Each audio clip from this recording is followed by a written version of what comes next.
তোকে আজ মেরেই ফেলবো আমি। তুই আমার হাত থেকে আর বাঁচতে পারবি না। না না, তুমি এটা করতে পারো না, প্লিজ। তুমি তুমি এরকম করতে পারো না। নিশ্চয়ই পারি। কে ওখানে? তুমি আমার সঙ্গে যা করেছো তারপরে তো আমি নিশ্চয়ই করব। কে ওখানে?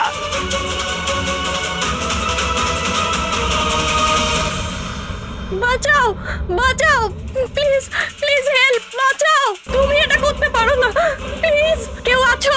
কেউ আছো? বাঁচাও, please please help, please please বাঁচাও। ওখানে কে আছে? প্লিজ হেল্প, হেল্প, কেউ বাঁচাও আমাকে, প্লিজ। কেউ আছো? কেউ আছো? প্লিজ বাঁচাও আমাকে, প্লিজ হেল্প, কেউ আছো? শোনো শোনো, প্লিজ, লেগে যাবে আমার। এই কি করছো? এই তোমার হাতে ওটা কি? তুই নিজের কাজ কর। এই দেবো তোকে টাকা। এই, তুমি লাগবে এটা তো? কি করছো? তোর মতো মেয়েরা না আমার কাছে ছাড়ো শুধু ওকে, time pass। ছেড়ে দাও। বললাম না, সর এখান থেকে, এখান থেকে। গান ছাড়, গান ছাড়, লেগে যাবে বলছি। গান ছাড়, গান ছাড়।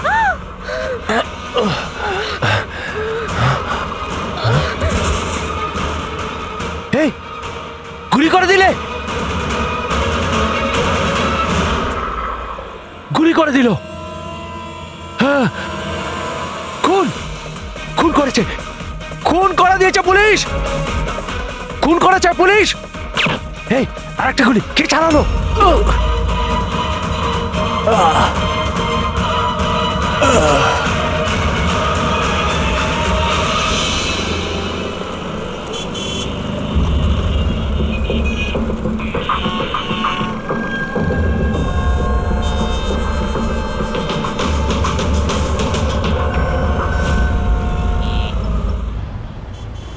মাফ করবেন,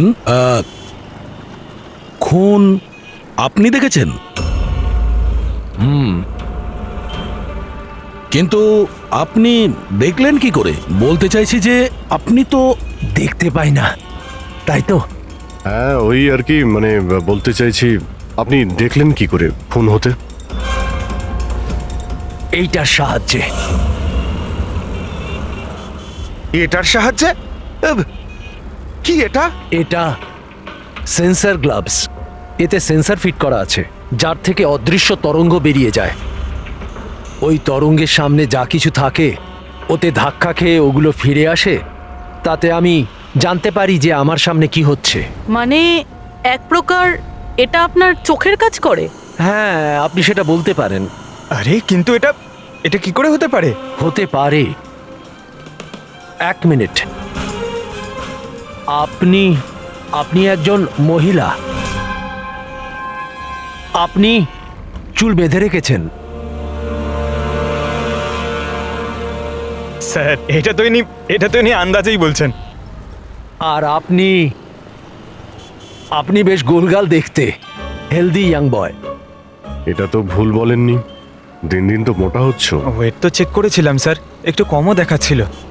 আপনি বলছেন যে এই ডিভাইসের সাহায্যে আপনি দেখেছেন কাউকে খুন হতে? একটা মেয়ের খুন হয়েছে স্যার, তাকে গুলি করা হয়েছে, গুলি। কোথায়? আই মিন এখানেই কাছাকাছি? না, এখানে নয়, এই এই জায়গাটা একটু এবড়ো খেবড়ো।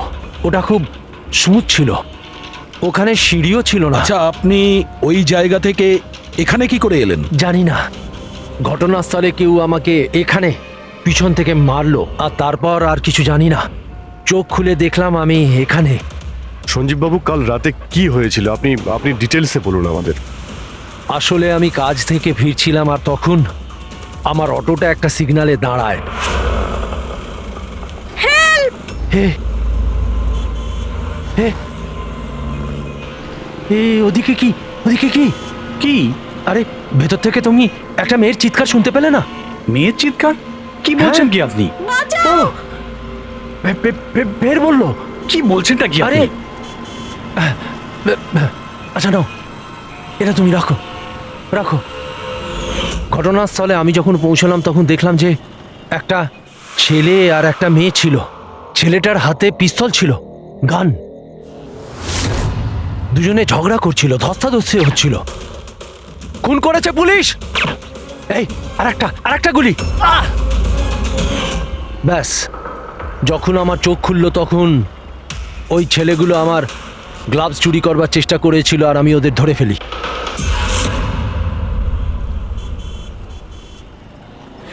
আর আপনি অজ্ঞান হয়ে যাওয়ার পরে খুনি আপনাকে এখানে নিয়ে এসছে আর এখানে ফেলে পালিয়ে গেছে। হ্যাঁ, হতে পারে। আচ্ছা, ওই জায়গাটা কোথায় যেখানে মেয়েটার গুলি লেগেছিল? না স্যার, আমি জানি না। আচ্ছা, আন্ধারিতে ওই অটো যে সিগন্যালে দাঁড়িয়েছিল, যেখানে আপনি মেয়েটার চিৎকার শুনেছিলেন, সেই জায়গাটা জানেন আপনি? মনে আছে? আই অ্যাম সরি, আমি এ ব্যাপারে আপনাদের হেল্প করতে পারবো না। ইটস ওকে, ইটস ওকে, আপনি চিন্তা করবেন না, আমরা ওই জায়গাটার খোঁজ নিয়ে নেব। কিন্তু কি করে? ওই অটো ড্রাইভারকে জিজ্ঞাসা করব। এত বড় শহরে ওই ড্রাইভারকে আপনি কোথায় খুঁজে পাবেন স্যার? পেয়ে যাব। ওদের নেটওয়ার্ক খুবই ফাস্ট, সারা শহরে ছড়িয়ে আছে, পেয়ে যাব। ওনার নাম, ঠিকানা বা অন্য কিছু জানেন আপনি? ও ও টুপি পরেছিল আর পুরনো গান শুনছিল 90-এর দশকের। আর ওর অটোতে আগুন নেভানোর যন্ত্রও লাগানো ছিল। আর হ্যাঁ, ওর কথাবার্তা দেখে মনে হচ্ছিল ও উত্তর ভারতে থাকে। হ্যালো, কি? উত্তর ভারতের লোক? পুরনো গান শোনে, আবার টুপিও পরে, আগুন নেভানোর যন্ত্রও আছে ওর অটোতে। ঠিক আছে, দেখছি।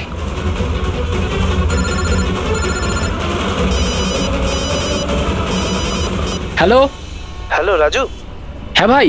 সিআইডি অফিসারেরা একজন অটো চালককে খুঁজছে যে টুপি পরে আর ওর গাড়িতে নাকি একটা আগুন নেভানোর যন্ত্র লাগানো আছে।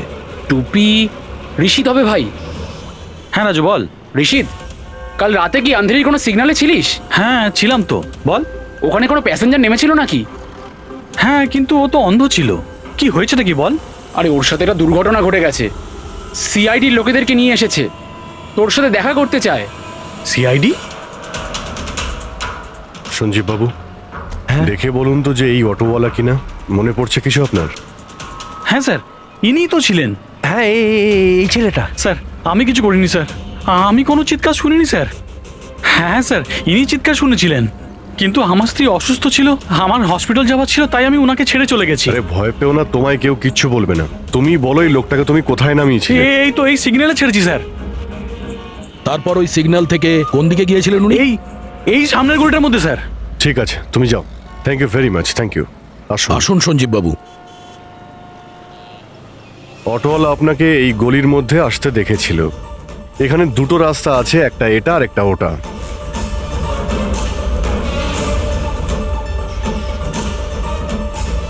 কিছু মনে পড়ছে আপনার কোথায় গিয়েছিলেন? সঞ্জীব বাবু, একটু মনে করে বলুন যে আপনি এর মধ্যে কোন গলিতে গেছিলেন?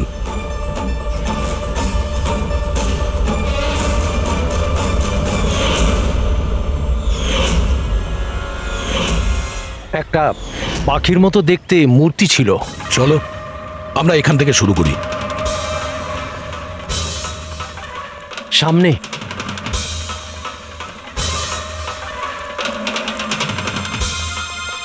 স্যার এই দেখুন।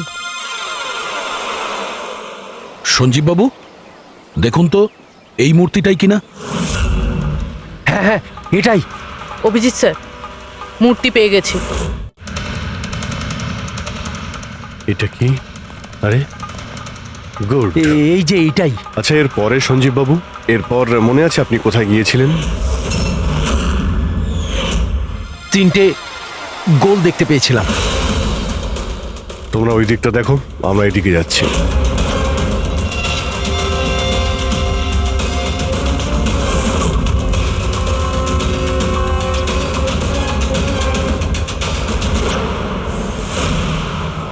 স্যার,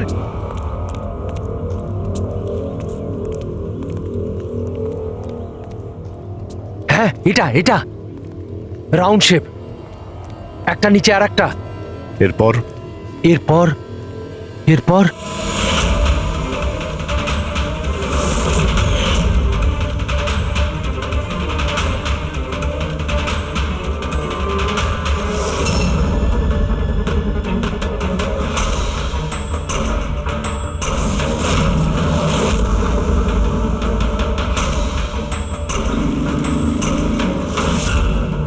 এদিকে এদিকে, এই যে। সাবধানে। আরে স্যার, ঘুরে ফিরে সেখানেই চলে এলাম যেখান থেকে শুরু করেছিলাম। আরে সেই জন্যই তো উনি চিৎকার শুনতে পেয়েছিলেন।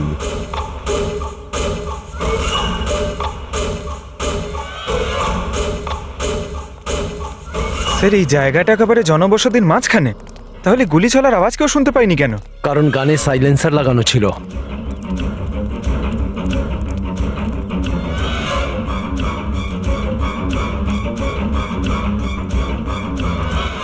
আসুন, একটা স্টেপ আছে, সাবধানে।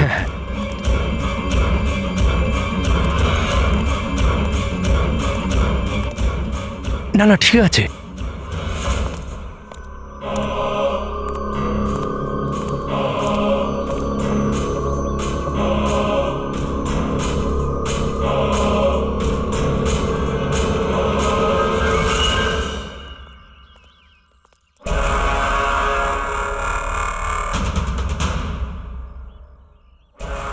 কি হলো?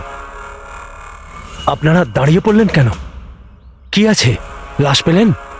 সঞ্জীব বাবু, আপনি বলেছিলেন গুলিটা কোনো মেয়ের লেগেছিল। হ্যাঁ হ্যাঁ, মেয়ের গায়ে লেগেছিল। আমি তাকে ছুঁয়ে দেখেছিলাম। ওর গুলি লেগেছিল, রক্ত বেরোচ্ছিল। কেন বলুন, কি হয়েছে? লাশ এখানে আছে, কিন্তু কোনো মেয়ের নয়, কোনো ছেলের। কি?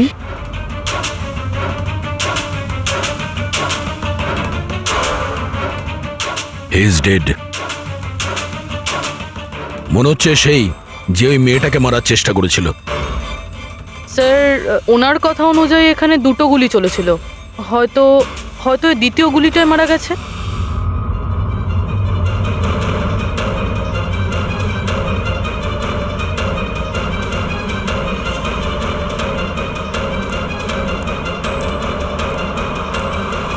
স্যার স্যার এখানেও তো রক্ত পড়ে আছে। ওটা যদি ওর রক্ত না হয় তাহলে এই মেয়েটার হতে পারে। গুলি তো ওর এখানেই লেগেছিল স্যার। যদি মেয়েটার এখানে গুলি লাগে তো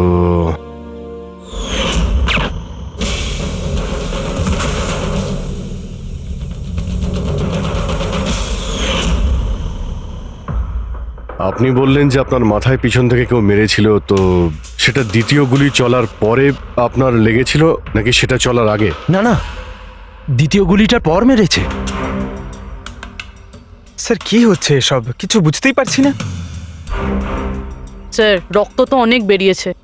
ওই মেয়েটা নিশ্চয়ই আহত। স্যার, না তো কোনো মোবাইল পেয়েছে, না ওয়ালেট, কোনো আইডেন্টিফিকেশন নেই। আর স্যার, ওর হাত আর আঙুলে যে চিহ্ন আছে সেগুলো দেখে মনে হচ্ছে কেউ যেন ঘড়ি আর আংটি চুরি করে নিয়েছে। আচ্ছা, এদের দুজনকে ছিনতাইয়ের উদ্দেশ্যে মারেনি তো? আগে এটা খোঁজ নিতে হবে যে মেয়েটা কোথায়। যদি আহত হয় কোনো হসপিটালে থাকবে, আর যদি মারা যায় তাহলে খুনি ও লাশ গুম করার চেষ্টায় রয়েছে। মিসিং পারসন ব্যুরোতে খোঁজ নিয়ে দেখো তো এর ব্যাপারে কিছু জানতে পারা যায় কিনা। বস, ক্রাইম স্পটে ওই জায়গাতে মাটির ওপর যে রক্ত পাওয়া গেছিল, ডিএনএ টেস্ট অনুসারে ওই রক্তটা কোনো মেয়ের। আসলে এই মেয়েটা ওই সময় ওখানে উপস্থিত ছিল না যখন তোমরা গেছিলে, কিন্তু ক্রাইম যখন হয়েছিল তখন ওই মেয়েটা নিশ্চয়ই ওখানে ছিল। আর স্যার, দুর্ঘটনার সময় রাত 11টা থেকে 1টার মধ্যে। ঠিকই তো আছে, সঞ্জীবও তো ওই সময় ছিল 11:30 নাগাদ। হ্যাঁ স্যার, আর সঞ্জীব বাবুকে অজ্ঞান অবস্থায় সেখানে রেখে দেয় যেখান থেকে আমরা ওনাকে পাই। আরও একটা কথা স্যার, দুটো গুলি চলেছিল। মেয়েটার গুলি লেগেছিল আর ও ওখানেই অজ্ঞান হয়ে পড়ে গেছিল সঞ্জীব বাবুর কাছেই। তারপরে স্যার দ্বিতীয় গুলিটা করা হয়েছিল যেটা ছেলেটার লেগেছিল। তার মানে সঞ্জীব বাবু ছাড়াও ওখানে আর কেউ ছিল যে ওই আহত মেয়েটাকে ওখান থেকে নিয়ে গিয়েছিল আর সঞ্জীব বাবুকে ওই ফুটপাতে ফেলে গেছিল। স্যার, আমি আশেপাশের এলাকায় খোঁজ নিয়েছি। ওখানে কেউই কোনো ছেলে এবং মেয়েকে আসতে বা কোনো আহত মেয়েকে ওখান থেকে যেতে দেখেনি। আচ্ছা, সালুকে একটা কথা বলো, যদি খুনি সঞ্জীবকে ক্রাইম সিন থেকে তুলে নিয়ে গিয়ে ওখানে যেখানে আমরা ওকে পাই, তাহলে হতে পারে ওই লোকটার কোনো ট্রেসেস সঞ্জীবের পোশাকে আছে। খোঁজ নিতে পারবে কে ছিল সে? অবশ্যই খোঁজ নিতে পারবো।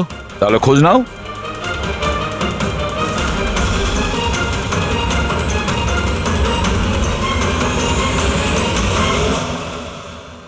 স্যার, লাশ শনাক্ত করা গেছে। ওর নাম হলো অনিকেত স্যার, আর ওর বাড়ির লোকজনও হারিয়ে যাওয়ার রিপোর্ট লিখিয়েছিলেন। অনিকেত, দেখুন আপনার ভাই অনিকেতের বডি আমরা বন্ধ কারখানায় পেয়েছিলাম। আপনারা কি বলতে পারবেন উনি কেন এখানে এসেছিলেন? আপনার ভাইয়ের খুন হয়েছে। আশা করব আপনারা আমাদের কাছে কিছুই লুকোবেন না। যদি আপনারা সত্যি না বলেন তাহলে আমরা তো খুনিকে ধরতেই পারবো না। স্যার এরকম কিছু নয় স্যার, গত কয়েকদিন ধরে খুবই অদ্ভুত বিহেভ করছিল। অদ্ভুত মানে? প্রায় বাইরে থাকতো স্যার, সারাদিন। আমরা অনেকবার জিজ্ঞাসা করার চেষ্টা করেছি, কিন্তু কিচ্ছু বলতো না। গতকাল সকালেও 11টা নাগাদ চলে গেছিল। কোথায় গেছিল কিচ্ছু বলেনি। সারা দিন ধরে স্যার ঘরে ফেরেনি। সকালে উঠে দেখি সারা রাতেও বাড়ি ফেরেনি। তারপরে গিয়ে আমি পুলিশের কাছে কমপ্লেন করি। তো সারাটা দিন ফোনে কোনো কথা হয়নি? স্যার আমি ওকে সারাদিন ধরে ফোনে কল করছিলাম, কিন্তু ফোনেই পাচ্ছিলাম না ওকে। এরকম কবে থেকে চলছিল? স্যার জানি না কবে থেকে। গত কয়েক বছর ধরে তো সিঙ্গাপুরেই ছিল। এই তো কিছু মাস আগেই ইন্ডিয়া এলো, তখন থেকেই এরকমই বিহেভ করছিল। সিঙ্গাপুরে কি কাজ করতেন ইনি? ওখানে হোটেলে জব করতো। এ বিবাহিত ছিল? না স্যার, বিবাহিত ছিল না। কোনো মেয়ের সাথে এর সম্পর্ক ছিল? কারণ মরার আগে ও কোনো মেয়ের সঙ্গে ঝগড়া করছিল। জানি না স্যার, আমরা কিছুই জানি না এর কোনো মহিলার সঙ্গে কোনো অ্যাফেয়ার বা বন্ধুত্ব আছে কিনা, কিছুই জানি না। স্যার স্যার এনাদের থেকে অনিকেতের নাম্বার নিই আর কল রেকর্ডস চেক করি স্যার। তাতে জানতে পারি যে একটাও মেয়ের নাম্বার নেই স্যার, শুধু ছেলেদের সঙ্গেই কথা বলতো, আর বেশিরভাগই ওর সঙ্গে যারা কাজ করতো তাদের। আর স্যার মৃত্যুর আগেও ও কাউকে ফোন করেনি নিজের ফোন দিয়ে। কোনো মেয়ের নাম্বার পাওয়া যাচ্ছে না, এটা তো খুব অবাক কাণ্ড। স্যার খুবই সাদাসিধে লোক ছিল, শুধু নিজের কাজ নিয়েই ব্যস্ত থাকতো। ঠিক আছে, আপনারা যেতে পারেন। যদি দরকার হয় আপনাদের ডেকে নেব।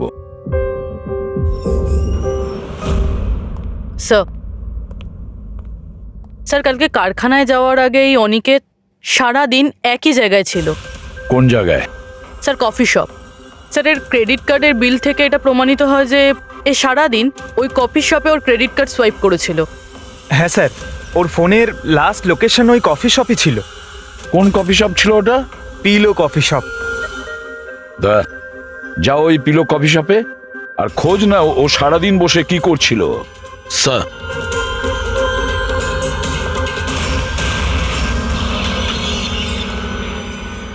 বস কি খবর নিয়ে এসেছো?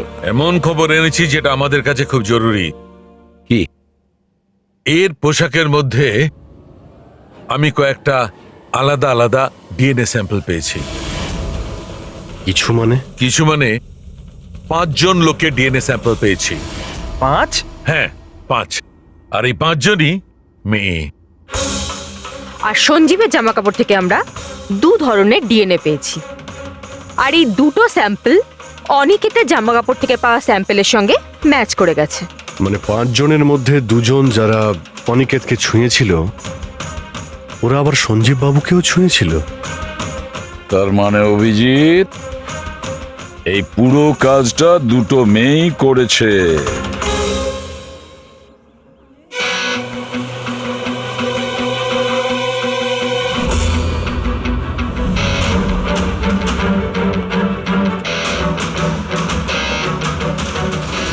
আচ্ছা এই ছবিটা দেখুন, আপনি একে চেনেন?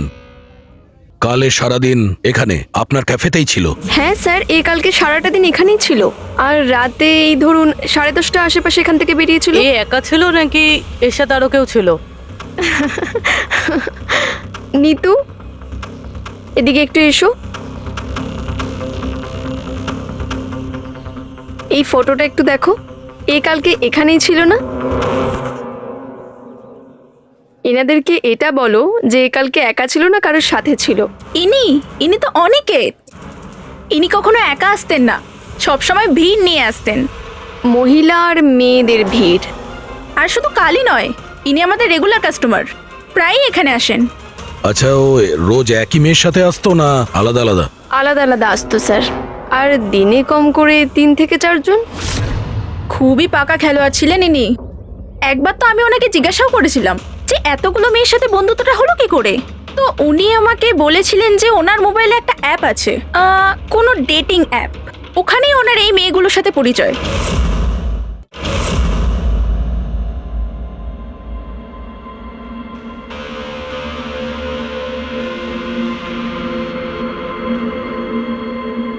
কিছু জানতে পেরেছো? হ্যাঁ স্যার, অনিকেতের ডেটিং অ্যাপের ব্যাপারে জানা গেছে। ওই অ্যাপটার নাম ম্যাচ আপ। Match up? এটা দুজনের সাথে বিয়ে দেওয়ার কোনো অ্যাপ নয় তো? হ্যাঁ স্যার, ওই রকমই কিছু। কিন্তু অনিকেত এই অ্যাপের ভুল ব্যবহার করেছে। ও এই অ্যাপের সাহায্যে এতগুলো মেয়ের সঙ্গে কন্ট্যাক্ট করেছে স্যার, আর ওদের সঙ্গে বন্ধুত্ব করেছে। আর মনে হচ্ছে বিয়েও কাউকেই করতে চায়নি, শুধুমাত্র টাইম পাস করছিল। এই অ্যাপে শুধুমাত্র চ্যাটিংই হয়, আর কারো নাম্বার এই অ্যাপে শো করে না স্যার। স্যার, আমরা অ্যাপ ডেভেলপ কোম্পানি থেকে 4টে মেয়ের ব্যাপারে খোঁজ নিয়েছি, অনিকেত যাদের খুব টাচে ছিল। ইনফ্যাক্ট মার্ডার হওয়ার দিনও ওদের সঙ্গেও ক্যাফেতে দেখা করেছিল। পুরবি কথা বলছে। প্রথম মেয়েটা হলো মোনা। হ্যাঁ, আমি দেখা করেছিলাম ওনার সাথে কফি শপে এই 4টে নাগাদ। কফি খেয়েছিলাম আর একটু কথাও বলেছিলাম আমরা। তারপর আমাকে বেরোতে হলো, আমার কিছু আর্জেন্ট কাজ ছিল। স্যার, এ বলছে যে কফি শপের পরে ও বিউটি পার্লারে গিয়েছিল, আর ওখান থেকে একটা মুভির প্রিমিয়ারে। দ্বিতীয় জন হলো রূপালী। তাহলে বলো, তোমার কি বক্তব্য? ও অনেক দিন ধরে আমার পিছনে পড়েছিল, খালি বলতো দেখা করো দেখা করো।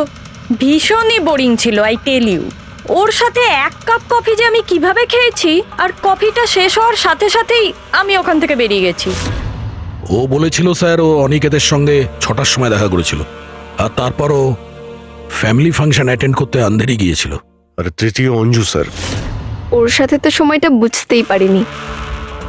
কত ভালো ভালো কথা বলতো। আপনি জানেন আমরা সেদিন কত কথা বললাম। হঠাৎ করে ও বললো ওকে কোথাও যেতে হবে। আমরা ডিসাইড করলাম যে আমরা আবার দেখা করব, আর তারপর চলে গেল। এই মেয়েটা কফি শপ থেকে বাইরে বেরই হয়নি। এর স্টেটমেন্ট অনুযায়ী ও কফি শপেই বসেছিল কফি শপ বন্ধ হওয়া পর্যন্ত, 12টা অবধি। স্যার, এদের স্টেটমেন্ট আমরা ক্রস চেক করেছি, ঠিকই বলছে। স্যার, সঞ্জীববাবু বলছেন কোনো মেয়ের গুলি লেগেছিল। এদের 3 জনকে চেক করা হলো, কিন্তু কোনো আঘাতের চিহ্ন নেই। তোমরা তো 4টে মেয়ের কথা বলেছিলে, তাহলে চতুর্থ মেয়েটি গেল কোথায়? স্যার, 4 নম্বর মেয়েটা হলো এরিকা। আমরা এই অ্যাপের সাহায্যে ওর সঙ্গে কন্ট্যাক্ট করার চেষ্টা করেছিলাম, কিন্তু ও কোনো রেসপন্স করেনি। তাহলে এক কাজ করো, ওই মেয়েটার সঙ্গে গিয়ে দেখা করো।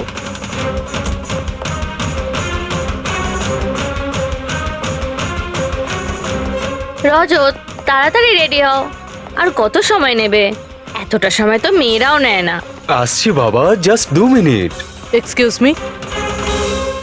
হ্যাঁ বলুন, কাকে চাই? এরিকা। হ্যাঁ আমি, কিন্তু আপনারা? সিআইডি। সিআইডি? এসব কি? হ্যাঁ, কি হয়েছে স্যার? স্যার, কোনো প্রবলেম হয়েছে? আপনাকে আমরা মেসেজও করেছিলাম ম্যাচ আপ অ্যাপ থেকে। আপনাকে সিআইডি ব্যুরোতে আসতে বলেছিলাম, আপনি আসেননি, তো আমাদের আসতে হলো। Match up app? এটা কি? Dating app. Dating app? তুমি এই ডেটিং অ্যাপে কি করছো? হ্যাঁ, শোনো, ওনাদের কোনো ভুল হচ্ছে, আমি কোনো ডেটিং অ্যাপে নেই। সেটা কিভাবে হতে পারে? আপনার প্রোফাইল আছে, আপনার ডিসপ্লে পিকচার রয়েছে। শুনুন, আমি একজন বিবাহিতা, আমি কোনো ম্যারেজ সাইট বা ডেটিং অ্যাপে নেই। ইনি আমার হাজব্যান্ড রজত, আর আমি ওনার সাথে বিয়ে করে খুব হ্যাপি। আমার এসব করার কোনো প্রয়োজন নেই। ম্যাডাম, আপনি যদি সত্যি বলেন তাহলে এটা কি? আপনার প্রোফাইলে এই ডেটিং অ্যাপে কি করে? দেখুন, আমি সত্যি বলছি, আমি জানি না এটা কি। আমি এরকম কোনো প্রোফাইলই বানাইনি। তো আপনি এটা বলতে চাইছেন যে আপনার নামে কেউ ফেক আইডি বানিয়েছে? আচ্ছা, আপনি কোনো অনিকেত নামে কাউকে চেনেন? অনিকেত? এই লোকটা? না স্যার, আমি একে চিনি না। স্যার, কি করছেন আপনারা? কেন আমাদেরকে ডেকেছেন? আমরা আপনাদের বলিনি, কিন্তু অনিকেত, যার সঙ্গে আপনারা কফি শপে দেখা করেছিলেন, ওর খুন হয়ে গেছে ওই রাতেই। কিন্তু স্যার, আমরা ওকে কেন মারবো? আমরা তো ওকে ঠিকমতো চিনতামই না। ইনফ্যাক্ট এই ঘটনার কিছুদিন আগে তো ওর সাথে চ্যাট হয়েছিল আমার অ্যাপে।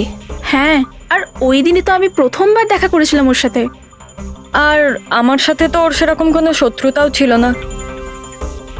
আর আমি তো ওই অ্যাপেই নেই, এমনকি আমি ওকে চিনিও না। ওই অ্যাপের প্রোফাইলে আপনার পার্সোনাল পিকচার ছিল, সেই পিকচার আপনার ফোন থেকেই নেওয়া হয়েছিল। কোনো স্ট্রেঞ্জারের কাছে আপনার ছবি কিভাবে আসবে?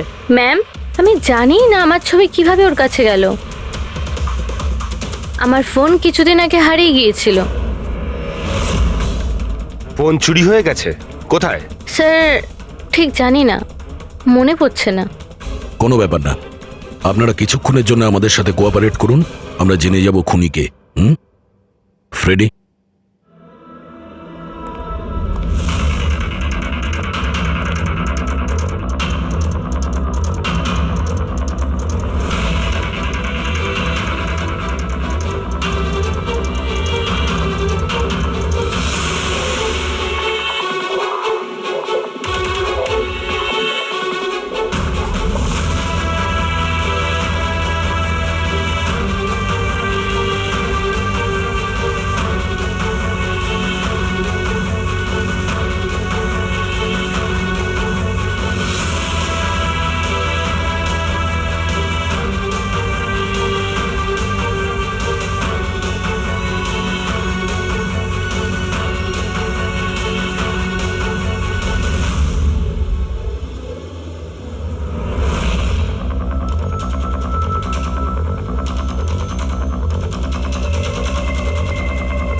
সঞ্জীব বাবু, এদের মধ্যে কেউই না যে ওদিন ঘটনাস্থলে ছিল? এদের মধ্যে কেউ নয়। ঠিক আছে, আপাতত আপনারা যেতে পারেন। Thank you.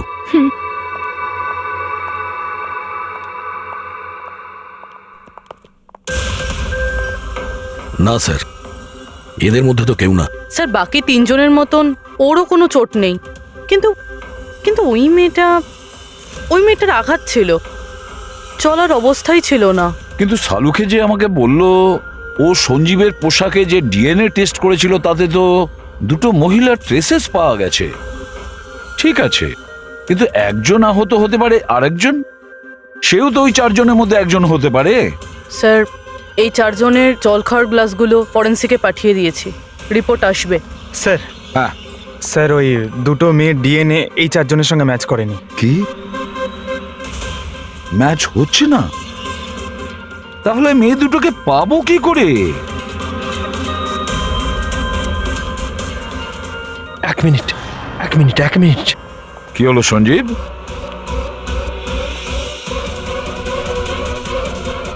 এসিবি স্যার, আমি এই গন্ধটা চিনি। গন্ধ? আমার আফটার শেভ মনে হয় স্যার। না, এটা ওই গন্ধ যেটা আমি ঘটনাস্থলে পেয়েছিলাম, একদম ওটার মতো। কফি আর চা?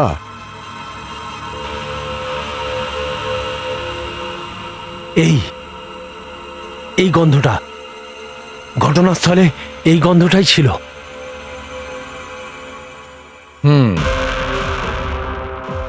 আর আমি পঙ্কজের জামার হাতার ওপরে কফির দাগ পেয়েছি। হ্যাঁ স্যার, ওই সকালে কফি বানাচ্ছিলাম না, তাই একটু পড়ে গেছিল। তার মানে ডক্টর সালুকে ওই ক্রাইম সিনে কফি আর চায়ের মিশ্রিত একটা গন্ধ ছিল। ক্রাইম সিনে না খুনির কাছে?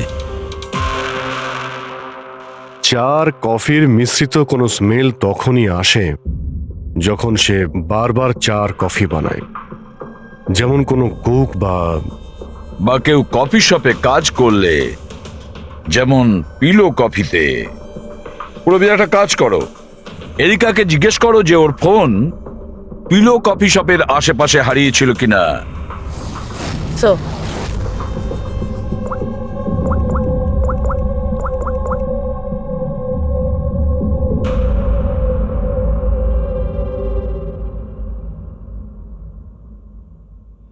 স্যার হ্যাঁ স্যার ওনার ফোন ওখানেই হারিয়েছিল, ওই কফি শপে।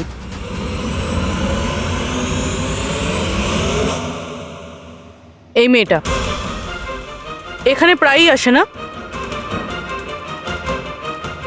হ্যাঁ, এনাকে দেখেছি তো এখানে। এর ফোনটা হারিয়ে গেছে। তো এর ফোনটা যখন হারিয়েছিল, এখানে ডিউটিতে কে ছিল?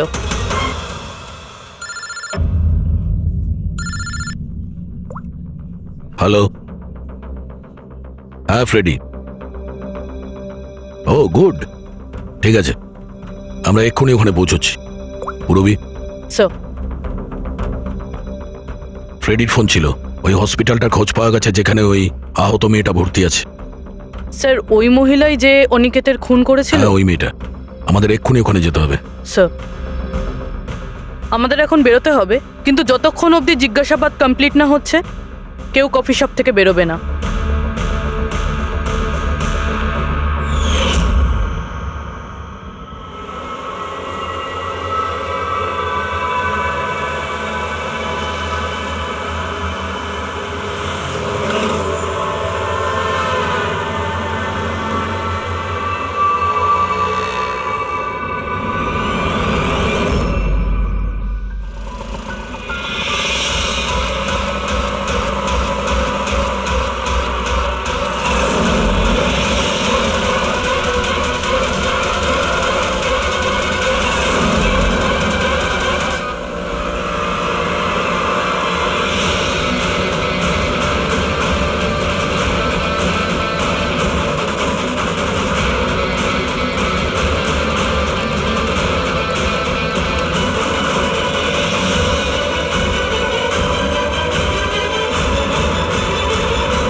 এক্সকিউজ মি, আমি এক্ষুনি আমার বোনকে ডিসচার্জ করাতে চাই। আপনি এক্ষুনি ডিসচার্জ পেপার তৈরি করুন, তাড়াতাড়ি। ডিসচার্জ? কিন্তু উনি তো এখনো কোমায়। দেখুন, আমার এসব জেনে কোনো কাজ নেই, আমাদের এক্ষুনি এখান থেকে বেরোতে হবে। আপনি তাড়াতাড়ি করুন প্লিজ। এভাবে কি করে ডিসচার্জ করে দিই? ওনার প্রাণের থেকেও কি এমন বেশি জরুরি? দেখুন, আমার এত তর্ক করার কোনো সময় নেই, আপনি আমার সঙ্গে তর্ক করবেন না। তাড়াতাড়ি করুন প্লিজ, যেটা বললাম সেটা করুন।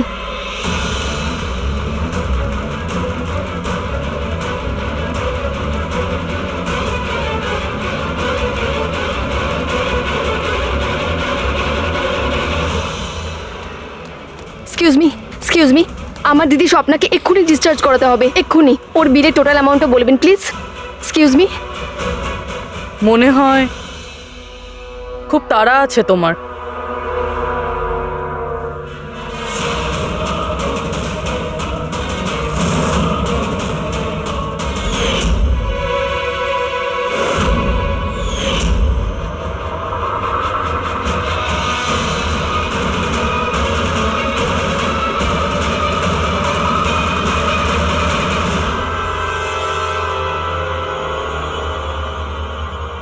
ক্যাফেতে ওই ফোন কলটা, ওটা আমাদেরই প্ল্যান ছিল। আমরা এটাই দেখতে চাইছিলাম যে ওই আহত মেয়েটার মিথ্যে খবরের জালে কে ফাঁসে। আর তুমি ফেসে গেলে। এটাও ভাবলে না যে সিআইডি তোমাকে ফলো করছে? তুমি নিজেই আমাদের এখানে নিয়ে এসেছো, আর তাই পালিয়ে কোনো লাভ নেই। সেই জন্য তোমার জন্য এটাই ভালো হবে, নিজের অপরাধ স্বীকার করে নাও।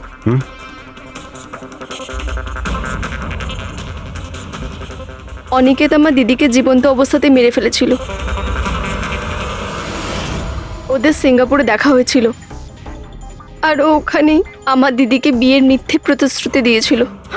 ওরা এঙ্গেজমেন্টও করে নেয়, আর তারপরে বিয়ের কথা বললেই ও এড়িয়েই যেত। আমার দিদি যখনই বিয়ের ডেট ফিক্স করার কোনো কথা তুলতো, তখন সবসময় কোনো না কোনো অজুহাত দিতে শুরু করতো। আর এই ধরুন 6 মাস আগে ও বলল যে ওর মা নাকি খুব অসুস্থ, আর ওর মায়ের চিকিৎসার জন্য টাকার দরকার। আর আমার দিদি নিজের জীবনের সব সেভিংসটা দিয়ে দিয়েছিল। আর ও বলল যে ও সিঙ্গাপুর থেকে ফিরে এসেই আমার দিদিকে বিয়ে করবে। আর টাকা পয়সা নিয়ে অনিকেত সিঙ্গাপুর থেকে মুম্বাই আসে। হ্যাঁ, স্বপ্ন ওর অপেক্ষা করতে থাকলো, আর সেটাও পুরো 3 মাস ধরে। তারপরে একদিন আমি দেখলাম যে ও মুম্বাইয়ের ওই ক্যাফেতে ছিল, তাও আবার অন্য মেয়েদের সাথে। তার মানে ও স্বপ্নাকে বিয়ে করতেই চায়নি? না, ও স্বপ্নাকে ঠকাচ্ছিল। ও স্বপ্নার ইনকাম করা টাকা অন্য মেয়েদের পেছনে ওড়াচ্ছিল। আর আর ওর মাও কিন্তু অসুস্থ ছিল না, কারণ ওর তো কোনো মাই ছিল না। ওর মা তো অনেকদিন আগেই মারা গেছিলেন। তাই তুমি প্রতিশোধ নেওয়ার একটা প্ল্যান করলে। স্বপ্না তো আমার কোনো কথা বিশ্বাস করতে চাইতোই না। ওর ভালোবাসায় অন্ধ হয়ে গেছিল। ওর প্রমাণের দরকার ছিল। তাই অনিকেতের সত্যিটা সামনে আনার জন্য আমি এরিকার ফোন চুরি করি, আর ওর নাম দিয়েই আমি ম্যাচআপ অ্যাপে ওর ফেক প্রোফাইল তৈরি করি, আর অনিকেতের সঙ্গে চ্যাটিং করতাম। আর ও ইজিলি আমার ফাঁদে পড়ে যায়। তারপরে আমি ওকে ওই ফ্যাক্টরিতে আসতে বলি, আর তার সাথে স্বপ্নাকেও আসতে বলি, যাতে ও নিজের চোখে সব কিছু দেখতে পাক। কিন্তু ওই দিন যখন আমি ওখানে গেছিলাম, তখন আমি দেখলাম যে... এটা কি করছো তুমি? হিসেবটা শেষ করে দিচ্ছি। তুমি আমার সাথে যা করেছো তারই শাস্তি এটা। আমি সব জানি তুমি আমার টাকা কোথায় কোথায় খরচ করেছো, আর কত মেয়ের জীবন তুমি নষ্ট করবে। Aniket, please drop the gun. Aniket please, টাকা চাই তোর? তুমি এটা কি করছো? বেরো এখান থেকে, চুপচাপ বেরো এখান থেকে। আরে ছাড়ো ওকে, ছেড়ে দাও। ওকে বললাম না বেরো এখান থেকে।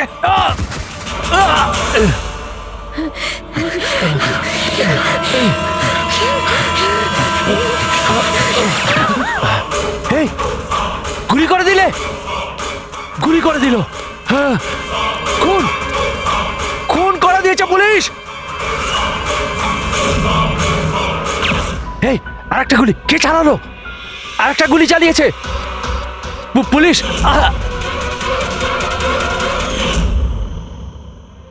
তুমি জানো, অনিকেতের লাশ পর্যন্ত আমাদের ওই সঞ্জীব বাবু পৌঁছে দিয়েছিলেন। উনি দেখতে পান না, কিন্তু ওনার ওই সংবেদনশীল দস্তানা, সেন্সিটিভ গ্লাভস, চোখের থেকে কম না। প্রতিশোধ নেওয়ার জন্য তুমি অনিকেতকে খুনই করে দিলে, কিন্তু এখন তো সারা জীবন জেলেই কাটবে। আর তোমার বোন স্বপ্না, যার জন্য তুমি এই সব করলে, সে তো আগে থেকেই কোমাতে রয়েছে। আর যেদিনও কোমা থেকে ঠিক হবে, সেদিন তোমার কাছেই যাবে, জেলের গরাদের পিছনে।